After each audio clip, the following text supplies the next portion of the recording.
Buenos días, buenas tardes, buenas noches. Bienvenidos a un nuevo programa de Farm On Air. Esta semana vamos a hablar de salud. Vamos a hablar de qué es estar sano. Vamos a hablar de cómo interactúan para todo esto, a todos los inputs que vamos teniendo por ahí. Y para ello nos hemos traído a una queridísima amiga, Anabel. Bienvenida. Bien hallada, no podría ser mejor.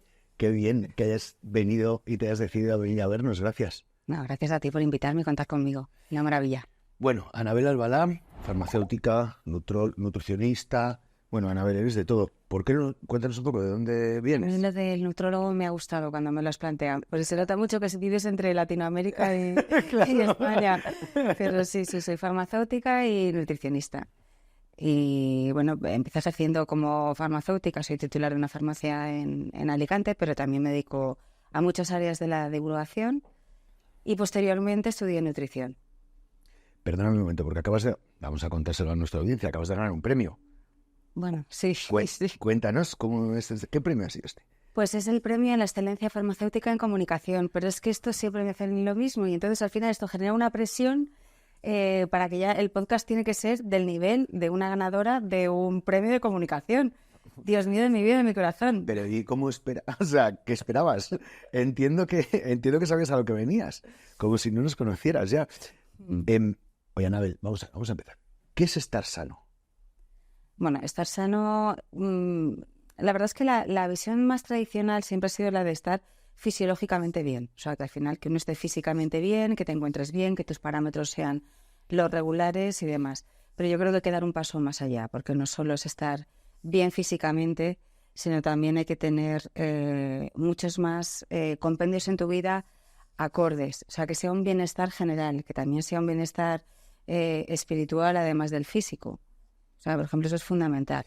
Y bueno, ahora vemos cómo impacta la alimentación en eso, pero bien, yo estoy de acuerdo, pero o sea, entre estar sano y los desequilibrios, a mí me hacen un montón de pruebas. Cada muy poquito tiempo. Es un tema que tiene hacerse mayor, ¿no? Empiezas a ir al médico a que te hagan cada vez más pruebas. Vale, y de repente tienes los triglicéridos de una manera, tienes la DEA por los suelos, tienes indicadores de estrés que van tal, te sube la testosterona, te baja la testosterona, tienes, o sea, y todo esto, ¿qué quiere decir? O sea, porque tú realmente no estás enfermo, que parece que, no sé si me explico, ¿sabes? Parece que hay una dicotomía entre la salud es estar sano es cuando no estás enfermo. Y ¿esto es así? En primer lugar, la verdad es que el tema de los parámetros, o sea, son parámetros, y son parámetros que se hacen estadísticos sobre una población. Con lo cual ahora, por ejemplo, la tendencia ideal es personalizar ese tipo de medicina. Pero esos parámetros, evidentemente, te sirven como un punto de referencia para poder actuar a diferentes niveles. ¿Qué pasa cuando tienes alto una cosa o bajo otra? Pues puede ser indicativo de muchas cosas. Primero, que a lo mejor tu nutrición no sea la adecuada, no estés realmente absorbiendo los nutrientes adecuados, por una parte. Por otra parte, puede ser indicador de que haya una patología que todavía tú a lo mejor no has desarrollado, pero pues es el principio de algo incipiente, sí, porque al final uno no se pone enfermo de la noche a la mañana. En muchas patologías, sobre todo las crónicas, y más en esta época, en esta era, ¿no?, de nuestra vida, en la que realmente vivimos muchísimo más de lo que vivíamos antes, pues claro, la cronicidad de las enfermedades hace que realmente se desarrollen también durante mucho más tiempo. Y luego hay muchísimas enfermedades silentes. Yo, por ejemplo, el estrés es una de ellas. Al final tú no lo ves, estamos siempre atacando la sintomatología y nunca acabamos de atacar a ese foco, que muchas veces es el estrés. Bueno, es que aquí hay un tema con la tipología de medicina que tenemos, ¿no? Que es una medicina que sobre todo ataca los síntomas. Es la mejor medicina del mundo para acabar con la sintomatología de las cosas, no quizá tanto para acabar con la raíz de los problemas. Bueno, yo por poner un poco de esperanza al futuro, yo creo que sí que hay como una especie de regresión a una medicina más holística e integrativa. Y ya sí que se miran más parámetros. Pero es verdad que la medicina tradicional es muchísimo más de síntoma, de parámetro y de seguir una serie de protocolos que a veces, a pesar de que surgen estudios que van en contra de esos protocolos, cuesta muchísimo cambiar. Sí. Bueno, o sea, dicho esto, ¿no? Los dos son, bueno, yo al menos soy un firme defensor de la medicina que hay. No hay ninguna medicina que cure el cáncer como lo cura la nuestra, ¿no? Pero es cierto que mira solamente a una parte del problema, claro.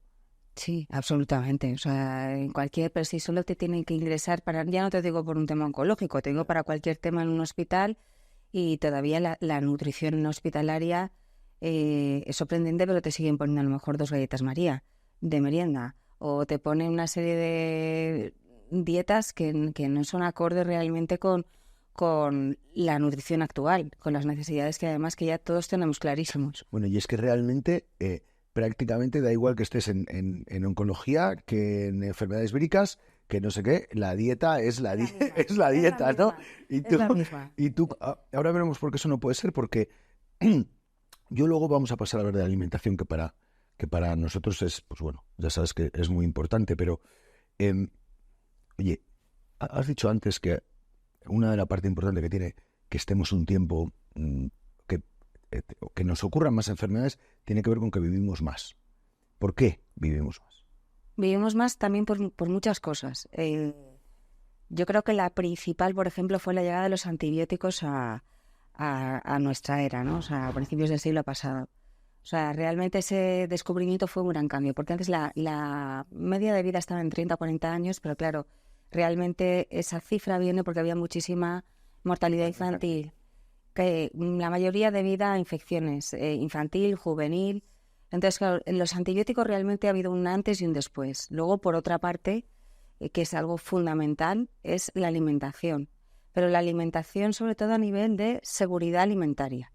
O sea, que no es lo mismo, y es un concepto que a veces no somos, por lo menos en Europa, en España, no somos ni conscientes de lo que tenemos. O sea, tener esa capacidad, primero, de alimentos para todo el mundo. No hay una carencia alimentaria. Y segundo, que es fundamental, que esos alimentos vengan en perfectas condiciones para la ingesta de un humano, que no te vayan a producir infecciones, que estén perfectamente controlados, eso es absolutamente fundamental. Luego, otra cosa también importante es la educación. Esa educación higiénico-sanitaria es también importantísima. Desde lavarnos las manos, que esto ha sido lo del COVID, que todo el mundo se ha acordado de que había que lavarse las manos, pero luego ya en detalles simples que, a pesar, por ejemplo, que nosotros toxinfecciones en la cocina de casa pueden pasar si alguien no te dice, después de cortar un cuchillo de carne, no lo uses para cortar verdura, por ejemplo. Entonces, hay un montón de cosas pues que la población, una población más formada, pues también en salud y demás, también evita muchas enfermedades. Fíjate, yo hace mucho tiempo leí un libro, cuando leía el libro, con 18 años, y un tío que se llama Ivan Illich, que el tío, bueno, era un anarquista, pero tenía era médico también. Y el tío contaba que para él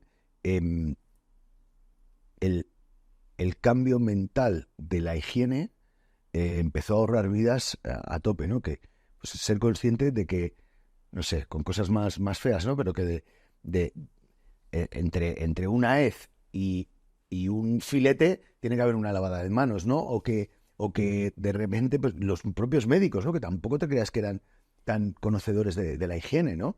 Bueno, es que realmente, fíjate tú, que el tema de la higiene hospitalaria es curioso, porque donde más se descubrió fue justo a raíz de un hospital de mujeres de partos, en la que los médicos pasaban a lo mejor de un quirófano a otro, de un parto a otro, sin lavarse las manos ni nada. Y al final descubrieron que el pronóstico en las zonas donde estaban cuidados por enfermeras y monjas, esas mujeres que tenían una mayor higiene que los propios médicos, se dio cuenta que efectivamente se morían menos. Yo leí ese estudio, me enteré de ese estudio de cómo un médico cambió ese formato, porque sí. Además toda la en contra de todos estaban en contra de él, la profesión, sí. Porque era como, ¿qué estás diciendo? Vamos a ser nosotros los médicos los culpables de esto, ¿no? Y realmente lo eran, y realmente se empezaron a morir muchos menos niños. Sí, la higiene es un tema. Pero, madres, niños y madres. Y madres, claro, efectivamente. El tema de la seguridad alimentaria, fíjate, a mí es una cosa que, claro, yo paso mucho tiempo fuera de Europa. En Europa, o sea, es un tema del que no se habla. O sea, está tan, todo el mundo lo damos tan por sentado, ¿no? Sí. Y cuando viajas fuera, Asia, Latinoamérica, tal, o sea, uno de los principales focos que ponen es alimentos seguros. Yo fue una cosa, fíjate que, bueno, claro, tú me lo cuentas, tú eres una profesional de la salud, sabes más de esto, es un tema que de repente sacas a la luz. Ostras, nosotros ya tenemos tan interiorizado que no nos va a matar lo que comemos cuando, pues, es que históricamente... Creo que el usuario final no tiene ni idea realmente de la cantidad de procesos que hay previos antes de que llegue ese producto a tu supermercado, ya sea cárnico, ya sea... venga de donde venga. Todos los alimentos, además de desde su origen, tiene una trazabilidad y se exige una serie de normativa para que todo sea en las mejores condiciones. Luego, además, en cada una de las fábricas distribuidores existen como unos puntos existe una normativa de calidad que es obligatoria, de obligatorio cumplimiento, en el que se analizan todos los puntos críticos y demás, y entonces de cada uno se analizan muestras y entonces se ve si efectivamente puede haber habido cualquier tipo de contaminación en cualquier punto de la cadena de distribución. Es realmente exhaustivo y se hacen inspecciones constantemente y eso yo creo que el consumidor final pues no lo sabe. O sea, vas al súper, coges tu bandejita, te vas y no te imaginas todo lo que hay detrás. Y a casa, hablando también de estas cosas, porque los antibióticos, ¿no? Parece, tú has hablado de ellos. Hoy hay en Europa una... Yo he escuchado, aunque vamos a hablarlo un poco, atendiendo más a estas fake news después, porque quiero hablar contigo de fake news. Básicamente porque como hemos sacado un libro hablando de fake news, pues quiero ponerlo contigo también. Eso es nuestro libro de fake news que podéis pedir en los mensajes, por favor, si queréis. Para mí, este tema de lo que tenemos es los alimentos que consumimos están contaminados, por ejemplo. Vale, no me voy a meter en el tema de los transgénicos, que es un tema más complejo y que nos puede llevar. Pero, por ejemplo, toda la vida hemos venido escuchando que los pollos tomaban hormonas, ¿no? Que se hormonaban. Que puede también haber trazas de antibióticos y demás. ¿Esto se controla? Eso en la Unión Europea es impensable. O sea, no hay, pero ni los pollos, ni las vacas, ni los cerditos, ni ningún tipo de animal. No se hormona absolutamente nada. Está terminantemente prohibido. Y en esos controles de los que te hablaba antes, eso también se evalúa, se inspecciona y se gestiona. O sea que en eso no hay ningún tipo de duda.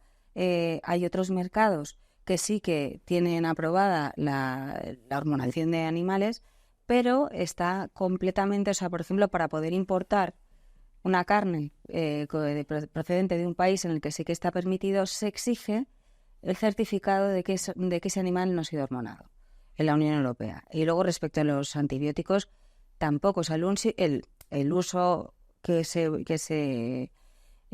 único uso de los antibióticos en animales es terapéutico. Para salvarlos. Que efectivamente es terapéutico y una vez ese animal, como mínimo, o sea, dependiendo efectivamente del tipo de antibiótico, tipo de animal, pero como mínimo son 2 semanas o el tiempo necesario para que no exista ningún tipo de traza de ese antibiótico en el animal. Esto es extremadamente importante. Esto es extremadamente importante de verdad porque vivimos en un mundo en el que es más fácil decir las cosas y luego esto afecta a diferentes tipos y puede llevar a gente a tomar decisiones que vayan en contra de su salud, por dejar de consumir algún tipo de alimento, por hacer... Sobre esto vamos a hablar ahora porque ahora nos toca empezar a hablar de dietas, ¿no? Bueno, vemos la salud. Vale, ahora, ¿qué es una dieta? ¿Qué es una dieta sana? ¿Y es lo mismo una dieta sana que una dieta equilibrada? ¿Y qué quieren decir estas palabras que vimos, ¿no? Una dieta. Y luego, ¿cómo impacta esto? Bueno, vamos por estas dos, que si no te lío.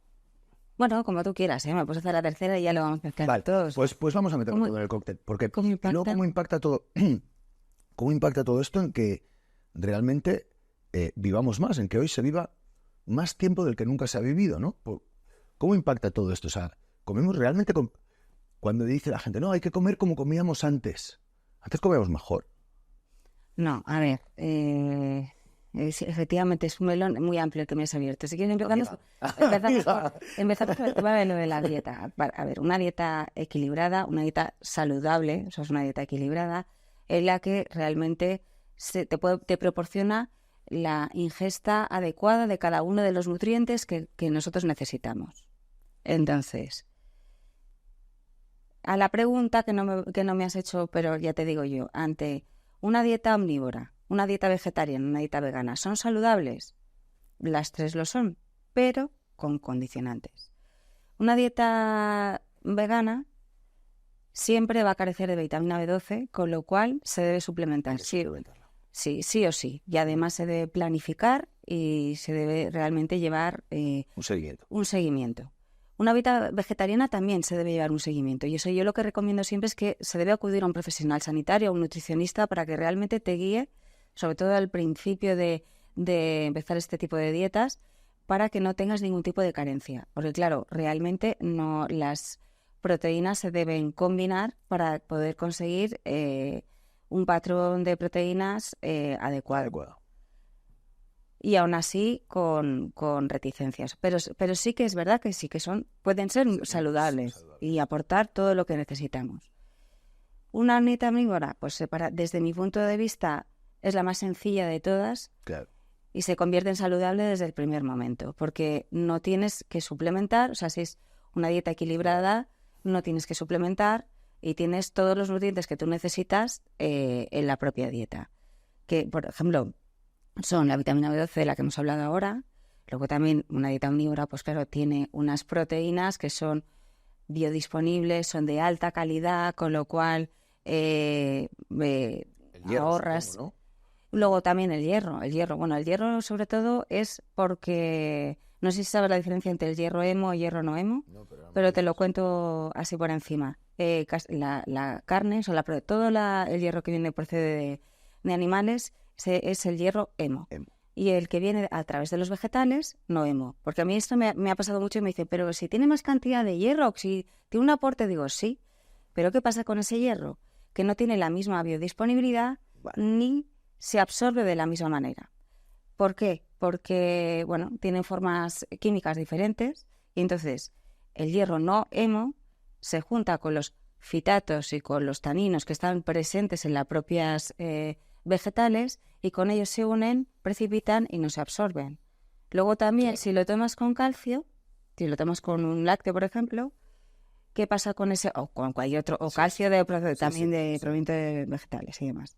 Si lo tomas con ellos, compiten por los mismos transportadores en el tubo digestivo, con lo cual tampoco se va a absorber el mismo. Y luego las propias fibras de vegetales muchas veces forman una malla que también absorben ese hierro. Se queda eso para ellas y luego pasa directo. Claro, al final sí, tú estás comiendo hierro, pero ese hierro no está llegando como debería o en los mismos niveles que el hierro no hemo.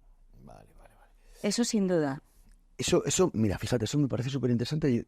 Nosotros estuvimos aquí hace un tiempo con Ramón de Cangas, que es un doctor en un montón de cosas. Justo le hablaba de una cosa que se llama la matriz alimentaria, que lo que dice es que cuando se miden las cosas por calorías o cuando se miden por capacidades y no se tiene en cuenta cómo... Todo el metabolismo. El metabolismo y cómo interactúan cada uno de los alimentos con otros, te estás perdiendo la mitad de la película. Y esto es así, claro. Sí, así es. O sea, además, eso y también te diré el centrarse en ingestas puntuales. O sea, al final una dieta es el compendio de lo que tú te comes como mínimo en 21 días en un mes. A partir de ahí tú puedes evaluar realmente si una dieta es equilibrada y saludable. Con lo cual, tienes que ver las dos cosas. Por una parte, un periodo de tiempo lo suficientemente extenso como para realmente poder evaluarlo y luego, efectivamente, con qué te estás tomando todo eso y cómo interacciona en tu cuerpo. Claro. La interacción de tu cuerpo. Claro. Luego de ahí me habías la tercera, que era la longevidad. Me estabas hablando de por qué, cómo la dieta... A ver, una de las cosas más importantes que hemos dicho de por qué vivíamos más era el tema de que ahora mismo tenemos a nuestra disposición muchísimos alimentos. De hecho, ahora, hemos crecido tanto en un siglo y medio en esperanza de vida que ya te digo, hemos pasado de los 30 a 40 años a, en Europa, 80 años, y en países en desarrollo a los 60 70 años, que también está fenomenal, está muy bien. El problema ahora no es vivir mucho, es vivir bien. Ese es el gran problema y ese es el gran hito que tenemos ahora. Entonces, ¿cómo influyen los alimentos? Pues sin duda el alcance, el tener a nuestra disposición todo tipo de nutrientes es fundamental, pero influye para bien y para mal. Es decir, porque también a nuestra disposición tenemos muchos ultraprocesados, tenemos muchísimo azúcar y carbohidratos en 50.000 millones de vías y enmascarados que realmente son perniciosos. O sea, no... Sí, que realmente son malos. Sí. Que no hay de dónde, no hay por, o sea, no tienen defensa, ¿no? De vez en cuando sí podemos tomar un poquito, aunque no pasa tampoco tanto, ¿no? Bueno. Me acabo de tomar una Coca-Cola, hoy tenía sueñecito. Luego me deja hecho polvo.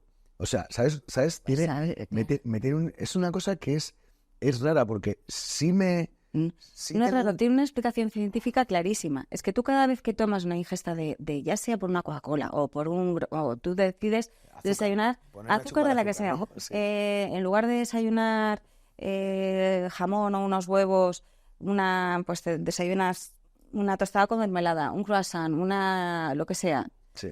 Claro, tú tienes en ese momento un pico glucémico, ¿no? Claro, muy interesante, pero todo lo que sube baja. Entonces tienes un bajón de insulina tremendo, entonces de glucosa, perdón, quiero decir, la glucemia baja muchísimo, y entonces tú tienes ese bajón y vuelves a tener además esa necesidad de comer y de ingerir glucosa rápido, con lo cual es total y absolutamente contraproducente. Hay un rato que un té verde, Miguel, un té verde es lo mejor, un té verde, un café solo sin azúcar.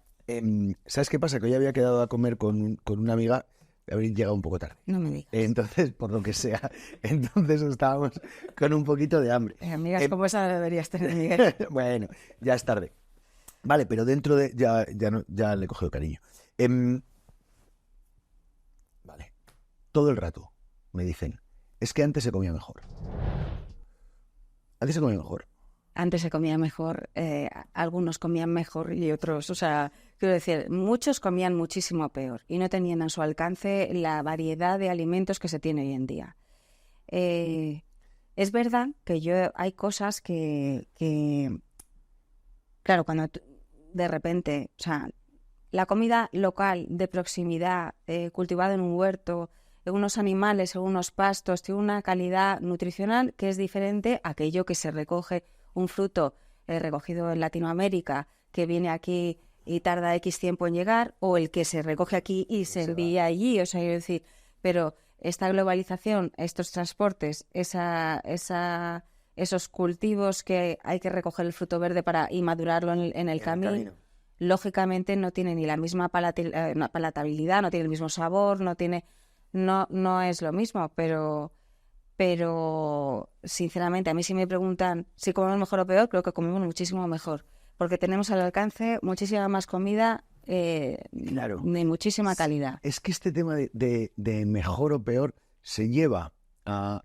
cosas que se deberían desmenuzar de alguna manera, ¿no? ¿Qué quiere decir mejor, no? Tú dices, por ejemplo, ¿para cuántos? O sea, yo, claro, el rey de Castilla, me lo estoy inventando, ya te digo yo que comía de puta madre en el siglo XII, en el siglo XIII y en el siglo XVIII. Comía de puta madre. Es lo que yo te he dicho, algunos mejor y muchos peor. Sí. Muchísimos peor. Claro, porque tú ahora miras ahí y dices, el ábate de... Yo me acuerdo que siempre, a mí era una cosa que me obsesionaba mucho cuando era más joven. Saber con cuántos años se moría la gente, ¿no? Pues tenía como... Pues eso, tú veías a reyes, a escritores, a pintores que vivían 80, 90 años, en el siglo XV, en el siglo XVI, en el siglo XVII. Me llamaba la atención un montón. Joder, ¿por qué la gente? Bueno, claro, es que esa gente sí tenía acceso a una comida estupenda, tenía acceso a calefacción, ahí en su casa no hacía frío, en su casa no había gente, ¿no? Es que no tiene nada que ver. De todas maneras, mira, otra cosa que la verdad es que no sé exactamente, pues eso te lo digo, o sea, no he mirado ningún estudio científico al respecto, pero yo creo que me vas a dar la razón. Vamos a ver, la gente tenía una altura determinada en los años 60, sí. y he ido progresando 80, 90 y tal. Yo me acuerdo, yo mido 1,70, en mi clase era de las altas. Ahora mismo mi hija tiene 13 años, mide 1,71, por ejemplo, ya es más alta que yo. Pero es que justo ayer me estaban enseñando la foto de la clase y estaba ahí en la fila y no te creas que era la más alta. De las altas. No. Ya. O sea, las había mucho más altas que ella. O sea, es normal dentro de la clase. Digo, pues efectivamente ese crecimiento no es por ciencia infusa, es porque realmente llevamos una vida más saludable en lo que a alimentación se refiere. Claro, es que, mira, se hablaba, ¿no? Antes siempre del acceso de la gente a la comida, del acceso que tenían. Es que hoy, ¿no? Pues decía Malthus, no, es que el mundo se va a acabar porque no vamos a tener suficientes alimentos para dar de comer a la gente que hay. Hoy hemos crecido en 7.000 millones de personas desde principios del siglo XX, somos hoy 9.000 millones de personas aquí, y estamos siendo capaces de darnos de comer con nuestra historia, ¿no? Y eso yo creo que es algo que nos debería por lo menos llevar a darnos la enhorabuena un poco, ¿no? Oye, desde luego. Esto no se está haciendo ni tan mal. Desde luego. Y hay una cosa que me pregunto, que igual tú me puedes aclarar, aunque es más de agricultura. Y a mí, por ejemplo, me llamó la atención muchísimo. Hace 2 semanas voy a un supermercado, iba a comprar uva, que en el momento en el que las uvas del Vinalopó están, es su momento, y las uvas venían de otro país. Y te las traen de no sé dónde. Y entonces digo, ¿por qué? O sea, realmente es porque a lo mejor no hay producción. Eso yo te lo lanzo aquí para que lo respondas, si no, o me lo respondes o te traes a alguien para saber por qué. Lo hablaremos. Aquí hay muchas cosas. Una de ellas es el precio de las cosas, ¿vale? Porque el transporte marítimo, las cadenas de suministro, la creación de cadenas de suministro estables y funcionales con grandes buques que transportan, que llevan el precio del transporte, lo hace tender a cero, ¿vale? O sea, estos megabuques que usan el Atlántico o que vienen desde tal, el coste del transporte tiende de 1 kilo de whatever, tiende a cero, ¿vale? Es muy similar a cero el coste del transporte. O sea, para ti hoy no es tan caro traer de Sudáfrica o kiwis de México, no es tan caro, ¿vale? Entonces, por un lado. Sin embargo, la mano de obra de un valenciano en tal, pues es muy superior. Desgraciadamente más alta. Esto también, de todas maneras, si quieres comer esas uvas, si te vas a Berlín o a Gröninger, ahí te las comes, ¿vale? Porque esa uva es más cara que la otra uva. Entonces tú cuando te vas a esas cadenas de suministro nos afectan a todos, ¿vale? Entonces tú cuando vas a un mercado de Londres, las naranjas son valencianas, pero las naranjas que te comes tú en el Consum, justo en el Consum a lo mejor no, pero en un supermercado de supermercado. No, nos quitamos el lío. Sí, que me estoy metiendo en un lío. Sí. En un supermercado de Valencia, es marroquí. Y esto pues tiene que ver que al final, en esta historia, pues las cosas se pagan donde se pagan y hay. Entonces, ahí entra también, me imagino, todo el tema de aranceles y demás. En Europa, en principio no tenemos mucho arancel para la entrada de productos. En Europa tenemos sobre todo 2 cosas. Ahora se acaba de aprobar el tratado con Mercosur, que han permitido una serie de... Bueno, se han abierto fronteras, ¿vale? Ahora hay aquí una discusión importante porque el sistema de producción europeo es el sistema más garantista que existe. No solamente con el producto que sale, sino en el cuidado de animales, en el cuidado del medio ambiente. Eso, a grandes rasgos, es un coste para los ganaderos. Y también un coste para los agricultores. Pues no poder usar determinados tipos de herbicidas, no poder utilizar, ¿no? Y en los ganaderos, pues tener que tener un espacio límite, o sea, mínimo para cuidar a los animales, no poder darles productos transgénicos, no poder... Que eso, pues es una de esas idioteces que hacemos, ¿no? Como si el producto transgénico pudiera cambiar algo en la cadena del animal, pero bueno, da igual. Entonces, todas esas cosas que se piden aquí, que hacen que aquí sea más caro producir que en ningún otro sitio del mundo, también que sea el sitio más eficiente el kilo de alimento en Europa es el kilo de alimento que menos contamina por kilo de alimento. No digo que Europa sea el sitio en el que menos se contamina, porque eso no es verdad, ¿vale? Pero si lo llevas por kilo de alimento, es en el que menos contamina, de largo. Entonces, ahora están en esa discusión porque los productos que tú traes de Mercosur, pero también los que traes de Marruecos, no necesitan cumplir con los mismos estándares de bienestar animal o de bienestar o de impacto con el medio ambiente que te piden si eres aquí. Entonces, ahora mismo estamos en esa situación un poco, de queja por parte de los productores. Vamos a ver, logiquísima, quiero decir, porque al fin y al cabo es una competencia desleal. O sea, al final es imposible competir en ese mercado cuando tú tienes un nivel de exigencias y el resto no. Claro. Yo estoy súper a favor de que las cosas se muevan libremente. Las personas, o sea, a mí no creo mucho ni en las fronteras, pero sí que es verdad que entiendo la discusión. Por ejemplo, los americanos hicieron una ley de bienestar animal que se llama Prop 12 y los americanos no, en California, solamente en el estado de California. Se hizo una historia que es esta Prop 12, y lo que dice en la Prop 12 es que los animales tienen que ser tratados de una determinada manera en su crianza, ¿vale? Todo el que quiere vender, o sea, y la película, ellos no te dicen que tú tienes que si tú produces allí, tienes que producir de esa manera. Tú tienes libertad de producción, puedes hacer lo que te dé la gana. Ahora, si quieres vender allí, si quieres vender en ese territorio, tienes que producir conforme a esa ley. El cambio es muy interesante. O sea, claro, el formato es, oye, yo a ti, productor, no te obligo a que hagas nada.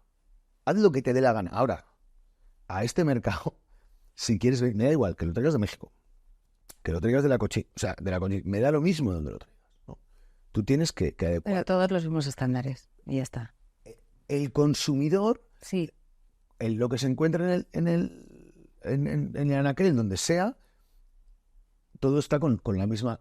Es el consumidor el que ha elegido que eso sea así. Claro, aquí eso está un poco desnivelado, es complicado. Pues yo es que tengo mucha historia con esto, ¿sabes? Con el tema de.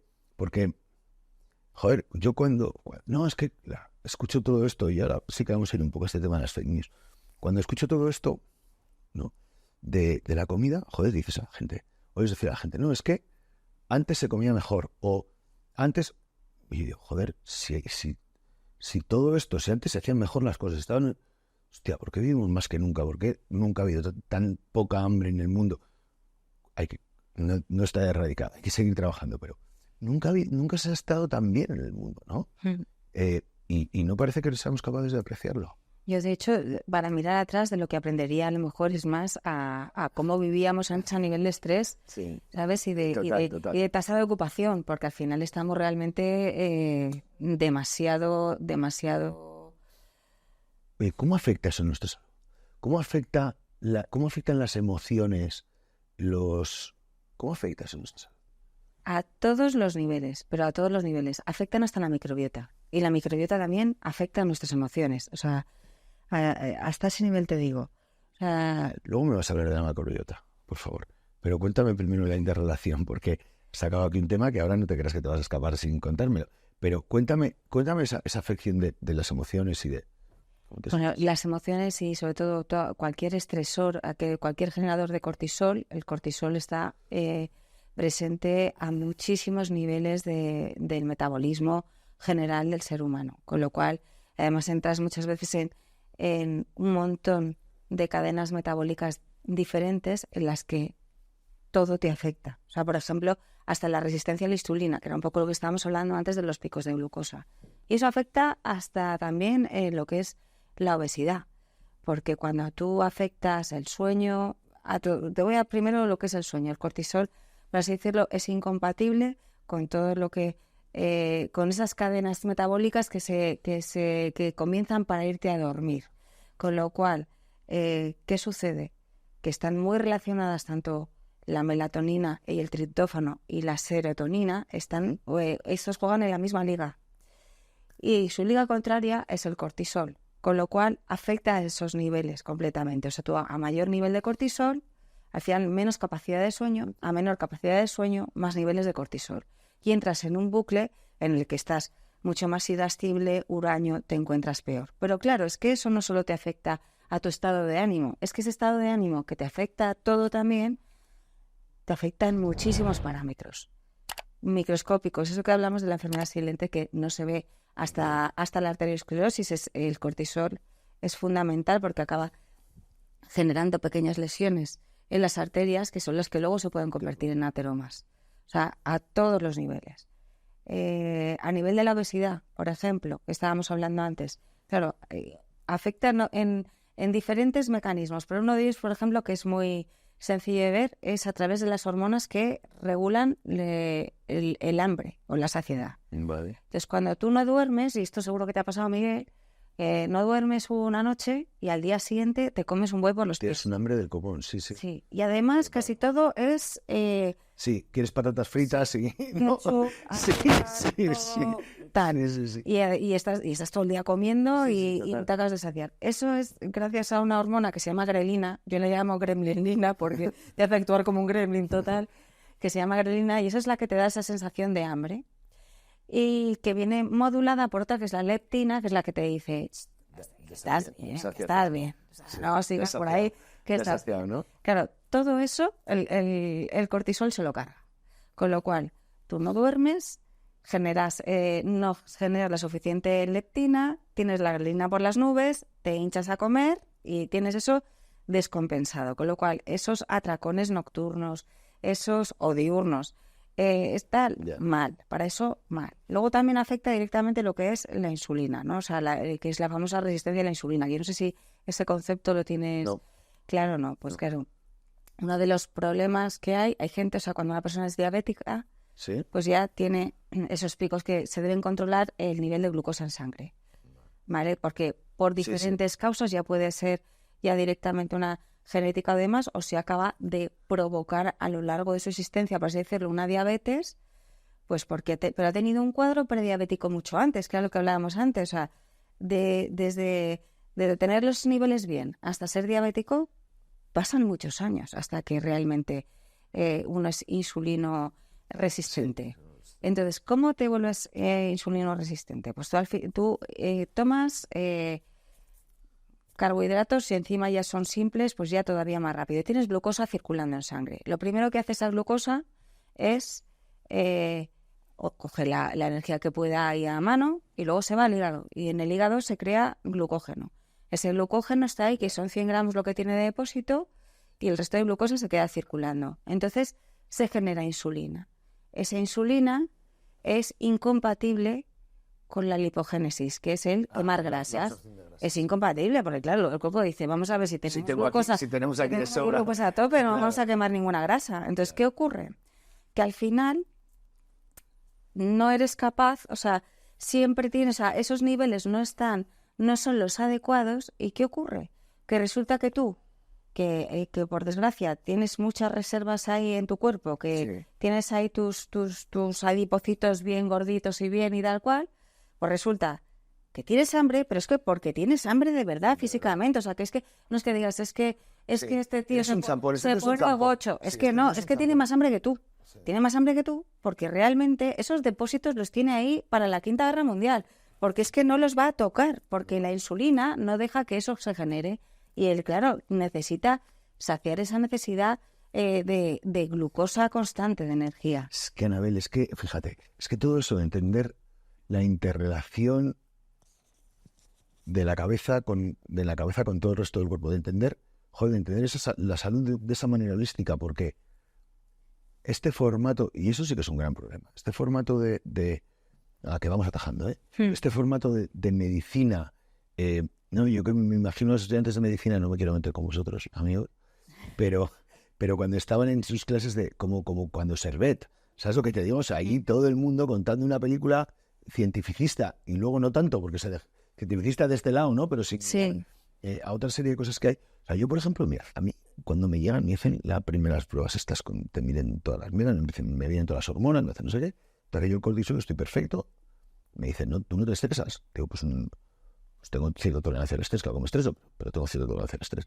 Ah, vale, pues eso está bien. Ah, pero es que el DEA que es lo que te equilibra con el cortisol para que tú no estés estresado, lo tienes como si tuvieras 293 años, ¿no? Te queda como que te hagan así una walking y te vas a morir, ¿no? Porque claro, estás tirando todo el rato de esta película, pues tu cuerpo se ha montado su estrategia para seguir funcionando. Y, para ir compensando. Claro, y como no puedes estar todo el puto día montando pollos a la gente, porque has visto que por aquí no iba el rollo, pues vas cambiando.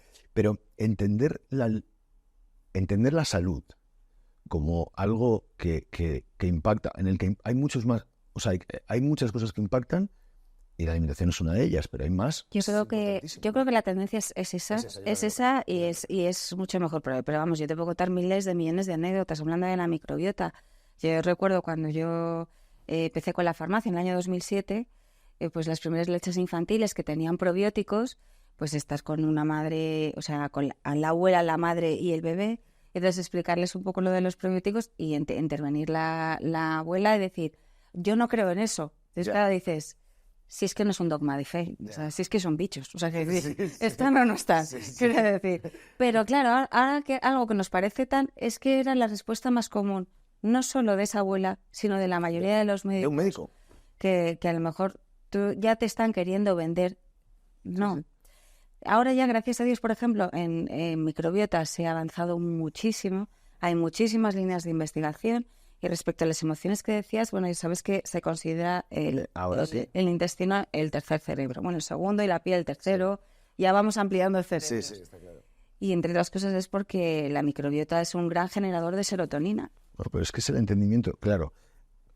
Tú sabes cómo me afecté yo el otro día a la microbiota. Volvía de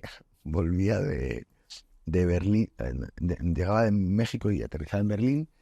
Tú sabes que yo a veces tengo que tomar bicarbonato porque tengo un poquito de acidez habitual. Entonces, aterricé en Berlín y en Berlín se me había olvidado el bicarbonato. Y pues mi alemán es inexistente. Entonces me voy. Ich nicht sprechen. Sí, eine Cannabis bitte me sé decir y Entschuldigung. Y entonces llego, me voy a comprar bicarbonato. Entonces yo voy y pongo bicarbonato. Y me pone back pudding. Pues yo llego al primer sitio que pone back pudding, lo veo. Para mí esto no es, ¿no? Y eso es que había una tarta dibujada. Entonces digo, yo no sé si va a ser esta. Bueno, va. Pero cuando voy al segundo les pregunto tal. Entonces, claro, yo lo puse primero en castellano, luego en inglés para traducir, y en las dos me ponía lo mismo. Digo, pues hostia, tiene que ser esto. Y ya me la llevo. El back pudding.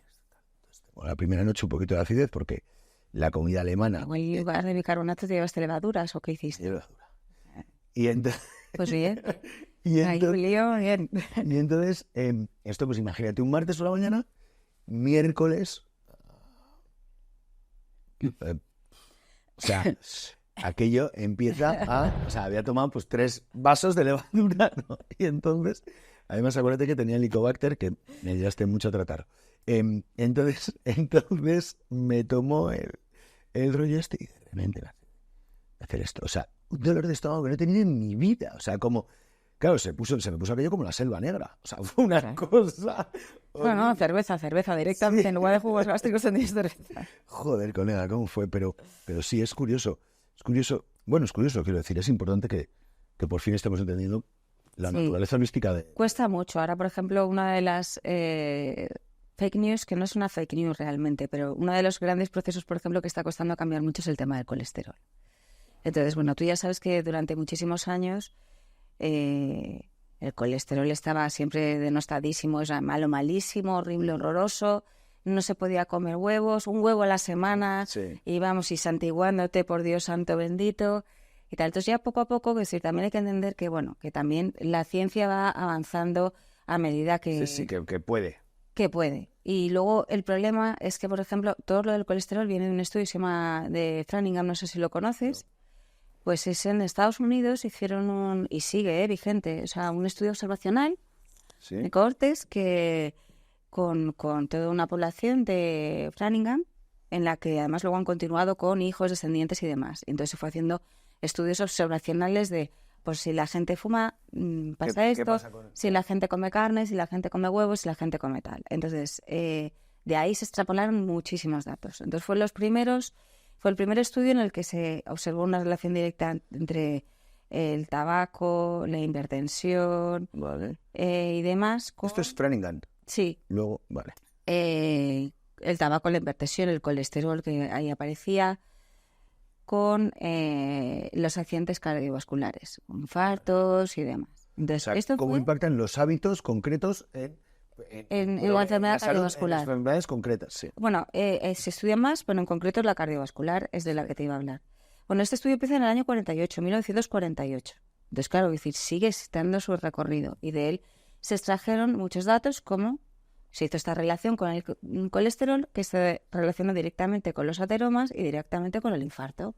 Con lo cual, de ahí se extrae esa información en la que dicen, fuera el tabaco, fuera el colesterol, Sí. fuera. Entonces ahí es cuando empieza esta historia. Claro, pasan muchos más años y ya transcurridos más de 30 años después de las primeras conclusiones hacen una revisión y empiezan a ver cosas curiosas, y es que realmente el nivel de colesterol no afecta al accidente cardiovascular a partir de los 50 años. O sea, que a partir de los 50 años no es realmente significativo.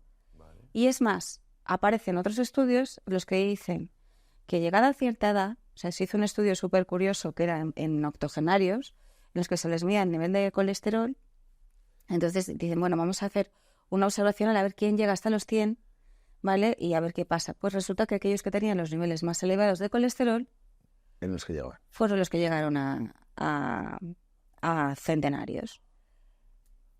Sin embargo, después de tener estos datos, se siguen recetando estatinas, que son los medicamentos que se hace para cortar el colesterol. Que seas capaz de absorberlo, ¿no? Sí. No. Lo que hacen las estatinas, actúan en un nivel metabólico, en la vía del... Bueno, no te voy a volver loco con palabras, pero lo que hacen es que cortan radicalmente en el último paso, por así decirlo, cuando ya se va a transformar a colesterol, cortan esa vía. El problema es que el colesterol forma parte lo necesitamos, forma parte de nuestras membranas, es la base de un montón de hormonas esteroideas, o sea, es absolutamente fundamental para nuestra vida. Es como decir cualquier otra cosa, plaquetas, ¿sabes lo que te digo? Sí. O sea, las necesitamos, o sea, lo necesitamos. Entonces, claro, esto afecta a muchísimos niveles. Afecta, por ejemplo, a las mitocondrias. Por eso seguramente es uno de los motivos de por qué llegan a centenarios, porque las mitocondrias son fundamentales para la longevidad y porque las mitocondrias son las centrales eléctricas que están dentro de las celulillas, que además de proporcionarnos mucha energía, son de los que se encargan de la oxidación celular. O sea, esos son cuando llega un radical libre, pues son las que te ayudan, ahí se producen todos los procesos en los que ya se neutralizan esos radicales libres, por hacerlo así un poco más, por simplificarlo, ¿no? Entonces, claro, a día de hoy todavía se sigue recetando estatinas a personas mayores de 50 años, se está revisando, o sea, esto son líneas de investigación diferentes, ¿no? Sí. Pero es que también se ha observado que con las estatinas es un medicamento que tiene muchísimos efectos secundarios, y entre ellos dolores musculares, bueno, muchísimas, o sea, poco quiero yo entrar porque no quiero que la gente deje de tomar estatinas. Lo que sí le quiero es que además tienen su, o sea, tienen su están bien recetados cuando están bien recetadas y tienen su uso. Lo que yo quisiera es que la comunidad científica, que los médicos, farmacéuticos y demás, sí que hicieran una pequeña, y mira la cámara y todo para hacer un llamamiento, una pequeña revisión de todo este tema, ¿no? O sea, por ejemplo, vamos a dejar de denostar colesterol vía tanto no solo los huevos, que ya sí que hay una corriente en la que te han dicho, no hay tanto problema con los huevos, podéis comer huevos, gracias a Dios. Pero, por ejemplo, con las carnes rojas o con las grasas saturadas, que parecen también el enemigo. Y no lo son, o sea, todo es necesario en su justa medida. O sea, necesitamos los omegas 3 del pescado, necesitamos las grasas saturadas. Claro. Hay grasas saturadas que son más estables que las otras grasas.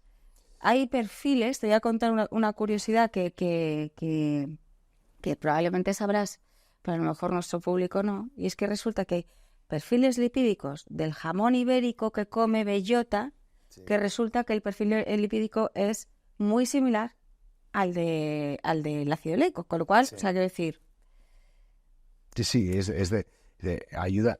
Y esto es, desgraciadamente o afortunadamente para el que lo coma más, es solo el ibérico de bellota. Solamente le pasa al ibérico de bellota por desgracia para los que nos lo podemos permitir menos a menudo de lo que quisiéramos, ¿no? Pero bueno, la cuestión es que a lo que vamos, que fíjate tú que al final es un alimento saludable. Claro. Y se mete en el mismo cajón porque ya al fin y al cabo ese jamón serrano se mete en el cajón de procesado. De procesados, sí. Y no es un ultraprocesado, hay procesados y hay procesados. Un bote de legumbres es un procesado maravilloso para tener en la despensa y tirar de él. Claro. Y esto, fíjate, y aquí yo no voy a... Es que voy a volver con una cosa que has dicho al principio que a mí me parece básica y que a mí me gusta. O sea, lo único que diferencia a la dieta omnívora de las dietas veganas y vegetarianas es que de vez en cuando le pones un poco de carne. Porque si algo somos, en general, comemos muchos vegetales y comemos mucha fruta. O sea, las dietas las dietas omnívoras lo único que hacen es poner esa guinda en el pastel. Hay gente que se pasa a lo mejor comiendo carne, no lo sé. Yo tengo un profesor, tengo un amigo médico con el que siempre me invitan a las charlas, me encanta estar con él, el profesor Antonio Escribano, médico de la selección española, bueno, el tipo que cuando hay que adelgazar mucho en una película, pues le llaman a él para que no se les mueran los actores entre medias, ¿no? Y sigan. No, claro, él fue el que llevaba lo de la Sociedad de la Nieve y el tío me decía, claro, es que tú a estos tíos no pueden adelgazar. O sea, no se trata de que adelgacen, se trata de que pierdan mucho peso, pero manteniendo lo necesario para poder vivir. Se tienen que poder levantar por las mañanas a las 7 para venir a grabar. O sea, no le puedes poner a comer agua y pan, ¿no? Como al conde de Montecristo, ni que tire para adelante, ¿no? Pero, bueno, y Antonio siempre me decía, si nosotros somos omnívoros, podemos comer, y además no hay nadie que se haya muerto de no comer lentejas, pues hay gente que sí que se ha muerto de no comer carne. Entonces, que al final, las dietas vegetarianas y veganas que yo... Eso tiene otra lectura, que también se muere la gente por no ingerir vitamina C, con lo cual hay que comer... Por supuesto. Bueno, y es que, claro, pero es que sí, no hay ninguna duda. O sea, es que las frutas y las verduras son una parte fundamental. Eso faltaba. O sea, es que cuando los marinos se iban ahí en de los mares y hasta que descubrieron que tenían que llevar naranjas, pues se morían de escorbuto en medio del camino, ¿no? Sí. Entonces, esto es evidente, que las naranjas, los limones, los cítricos, o sea, pero es que de eso se trata, ¿no? De entender que somos, o creo yo, de entender que somos omnívoros y que no tratamos... tenemos que terminar, Anabel. Antes de terminar, que se nos está yendo el tiempo. Estoy muy a gusto. Gracias por haber venido. Gracias por haber venido. Fake news. Nosotros, en esto que estamos hablando de fake news, estamos hablando de 3 pilares de fake news que hay, ¿no? Un pilar que es del impacto de la ganadería y la agricultura, de los sistemas en el medio ambiente, del impacto en el bienestar animal, ¿vale? Y el tercer impacto, que es un poco para hablar contigo, del impacto en la salud, ¿no? Yo creo que si nos habéis prestado un poquito de atención, ya lo tenemos todo solucionado, pero tú, en estas fake news, primero, ¿cuáles crees que son las más dañinas? Y luego yo te voy a preguntar por una en concreto, que son las carnes vegetales, ¿no? O las carnes de origen no animal, o es que no sé cómo llamarlo. Es que tengo un amigo que si las oye llamarles carne ya se enfada, ¿no? A mí eso me da un poco igual. Oye, son esas carnes ultraprocesadas, porque las sacamos del... Bueno, como ya he dicho lo de ultraprocesadas, parece que te estoy guiando hacia un punto. Yo no quiero guiarte a ningún punto, ¿no? Ese tipo de fabricación de una comida que a mí me parece un ataque al espíritu propio de ser vegano. O sea, que seas vegano y comas verduras está de puta madre, pero te quieras comer un cacho... A ver, yo creo que depende mucho del origen y en concreto de qué hamburguesa estamos hablando. Es decir, si es una hamburguesa que viene el origen de tofu, de más o de garbanzos y todo eso, pues la verdad es que es saludable Y está y bueno. está bien y no tiene absolutamente ningún problema lo que es a nivel de salud. Entonces, quiero decir, depende muchísimo, tendríamos que coger y ver si realmente es procesada o ultraprocesada. Sí. Eh, Sí, porque tendríamos procesada, que porque verlo. también una hamburguesa normal es procesada, o sea, Sí, porque al final coges cualquier cosa que tenga un proceso. esto es está procesada, sí, es procesado. su propia O definición. sea, que sí. Pero Yo sé que tú haces unas muy ricas, entonces esas se pueden comer y no generan ningún... No, pero de verdad o sea, ¿qué es en este camino? Primero, ¿qué quiere decir ultraprocesado? O sea, ¿cuál es la diferencia entre un procesado y un ultraprocesado? realmente, o sea, para lo que es el público general, yo lo distinguiría sobre todo en el número de ingredientes que hay en una etiqueta y la diferente. Es lo más sencillo, ¿no? O sea, al final tú, por ejemplo, cuando vas a ver esas legumbres que decíamos, pues tú ves las legumbres Agua, legumbres y ya está. y ya está. Chimpún, chirrismirris. Basarte en cosas como Nutri-Score, que son esos programas que tal cual, la verdad es que a veces son un poco absurdos, porque por ejemplo al aceite de oliva virgen extra pues le ponen una puntuación horrible, porque claro, son todo grasa, lógicamente. Claro. O al salmón, que no hay otra cosa más saludable que el salmón, que es maravilloso con omegas 3. Entonces, Desde al aquí final- vamos a dar nuestra opinión, en concreto el 50% de nosotros, yo, sobre el Nutri-Score. Es seguramente la basura más grande que se han inventado las multinacionales de la alimentación para generarnos un problema en la cabeza. O sea, de genera verdad, muchas dudas realmente, o sea, y en lugar de resolver, genera más dudas. Productos que son muy saludables aparecen con unas notas de verdad la horribles. Coca-Cola Light, de verdad amigos, la Coca-Cola Light no es mejor que el jamón ibérico. No lo es. O sea, ni siquiera que el jamón de Duroc. No lo es. O sea, No. es un hecho, ¿no? Y de repente, bueno, perdón. Bueno, de hecho, detrás de este llamamiento al Nutri-Score, Es que me Sí. jode mucho. fake Perdón. news hay a mansalva. Nosotros hemos tocado unas cuantas. Hemos hablado del tema de los antibióticos, de las hormonas. Hemos hablado también del tema del colesterol, que no es una fake news en sí, pero sí que esa guerra contra las grasas saturadas y contra el colesterol. Hemos hablado de un montón, pero es que el problema creo que deberíamos tener más educación nutricional. Eso sería fundamental también para saber mucho mejor Sí, como o sea, efectivamente, y poder tener criterio, que eso sería lo ideal para poder decidir si un alimento es saludable o no lo es, sin que tener necesidad de que llegue ni un Nutri-Score, ni que llegue Pepito de los Palotes o Anabel Albalá a contaros si esto es o yo saludable o no. yo que vendo carne y te vengo a Efectivamente. contar una película que a lo mejor no es la tuya, ¿no? Y no, pues, estoy totalmente de acuerdo contigo. Entonces yo creo que eso sería lo fundamental.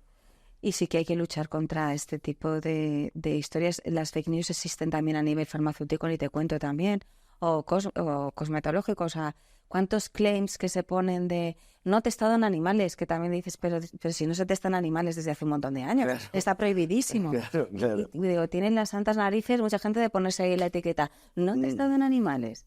Pero es que es como un paso atrás, ¿sabes? Pues como eso está en todos los sectores, pero en el de la alimentación a mí me parece de los más peligrosos, porque Claro. realmente es cuando estás jugando con la salud. Claro, es que fíjate, Anabel, yo en esto, para mí el tema ¿cuál es? Joder, ¿por qué nos creamos criterios en cosas que nos pueden ser incluso irrelevantes para nuestra vida, ¿no? Incluso irrelevantes. Sí, sí. No sé, tienes un criterio político. Pues muy bien, no es verdad que si votas a esto, no sé qué, bueno, no sé cuánta relevancia tiene el criterio político que tengas, ¿no? Hostia, el criterio alimenticio es fundamental para cómo tú vas a terminar en tu vida y termina, o sea, tu criterio alimenticio es el de tu madre, ¿no? Sí, Eh, sí. ese es su criterio alimenticio. No pasa nada porque hagas no sé qué. Si tienes otra madre que dice no sé cuál, pues de repente sí pasa, ¿no? El criterio alimenticio es el de tu madre que, bueno, pues no sé, en caso de tus hijos... Va pues evolucionando hasta que es un TikToker el que te... Claro. el que te... hasta hoy que es un TikToker Sí. que te decide como tal y en base a ese criterio alimenticio tú tomas decisiones sobre, o sea, que van a afectar a la calidad y duración de tu vida, entre otras cosas, ¿no? Entonces, joder, es un tema que yo creo que bueno. Anabel, una última... Te dejamos el último rato, pues si nos quieres contar algo antes de despedirnos. Yo lo único que quiero contar es darte las gracias, porque realmente hace falta este tipo de programas precisamente para luchar en contra de estos bulos que los de la alimentación son tantos. O sea que vamos, cuando quieras me vuelves a invitar y ya vamos venga, vamos a hablar del bulo de tal, pum, pum, pum, ya vamos ahí. Desgranamos tema por tema. Que sepas que te tomo una palabra y en el nuevo formato que vamos a tener, y aprovechando que eres una premiada en excelencia en comunicación en el sector farmacéutico, te vamos a aprovechar para todo esto. Anabel, muchísimas gracias por venir. No, gracias a ti. Bueno, amigos, nos vemos la semana que viene. Hasta luego.